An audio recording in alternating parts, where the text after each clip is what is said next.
जबाबदारी आपली ही जमात असलेली शिक्षक समाजाची ही गोष्ट दबल्या जाऊ नये आणि याच्यामध्ये दबू नये आणि या संख्येच्या आधारावर आपल्याला जिंकायचं असेल तर निश्चित तुम्हाला एक गोष्ट सांगतो, तुमची पहिल्याच दिवशी उपस्थिती जर 5 आणि 6,000 असेल तर जास्त वेळ लागणार नाही. आंदोलन पुकारताना सांगायला मला पाहिजे की आंदोलन पुकारताना एक गोष्ट नेतृत्व करणाऱ्या व्यक्तीने सांगून टाकली की 20 डिसेंबरला हिवाळी अधिवेशन सुरू होणार आहे. आमचा विचार त्या ठिकाणी घेतला गेला नाही, काही अडचण नाही. आम्ही त्या गोष्टीत कधी दुमत व्यक्तही केलं नाही. जिथं प्रश्न आहे तिथं खंबीरपणे उभा राहायची केपी पाटलाची भूमिका आहे. कधी स्वार्थीपणाने वागण्याची भूमिका आम्ही घेतली नाही. तुम्हाला सांगायचं की 20 डिसेंबरचा आकडा पकडून आंदोलन 30 ऑक्टोबरला पुकारलं.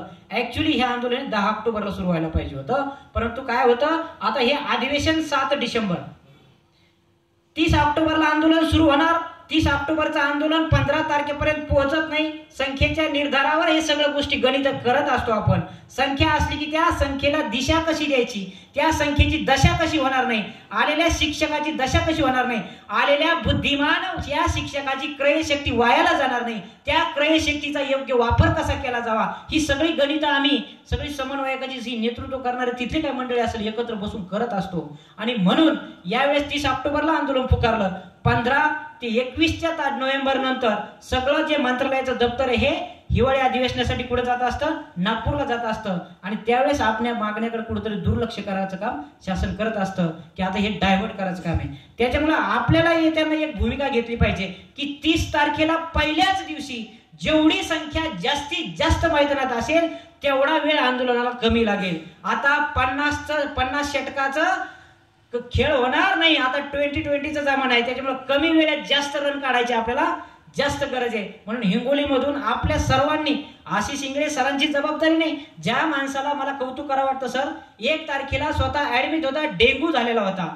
डेंग्यू झाल्यानंतर 8 का 9 तारखेला या व्यक्तींना 6 तारखेला फोन आला आपल्याला मेळावा घ्यायचा. ही व्यक्ती म्हणे काहीच अडचण नाही सर, मेळावा घ्यायचा म्हणल्यानंतर एक डेंग्यूच्या सदृश्य परिस्थितीमधून बाजूला होऊन अंगामध्ये संचारलेला हा उत्साह घेऊन हा व्यक्ती प्रत्येक शाळेपर्यंत गेला. या व्यक्तीची सर्व असलेली डुकरे सरांसह 700 सरांसह मोठी टीम समन्वय संघाची कुठेही स्वार्थ न पाहता प्रत्येक शाळेपर्यंत का पोहोचला की त्यांना जागा करण्याचं काम केलं की आपल्याकडे वेळ कमी आहे आणि कमी वेळेत जास्त आपल्याला धावा काढायच्यात.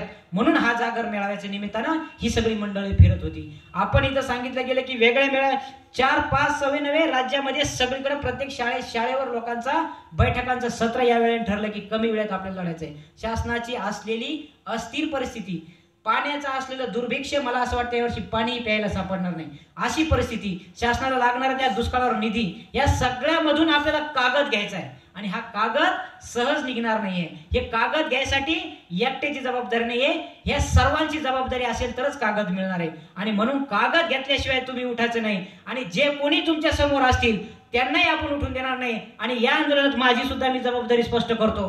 तुमच्या खांद्याला खांदा लावून मी मैदानात बसणार आहे आणि कागद घेतल्याशिवाय मी उठणार नाही आणि कुणाला उठू पण देणार नाही. ही पण भूमिका तुमच्या समोर मी आता स्पष्ट सांगतो.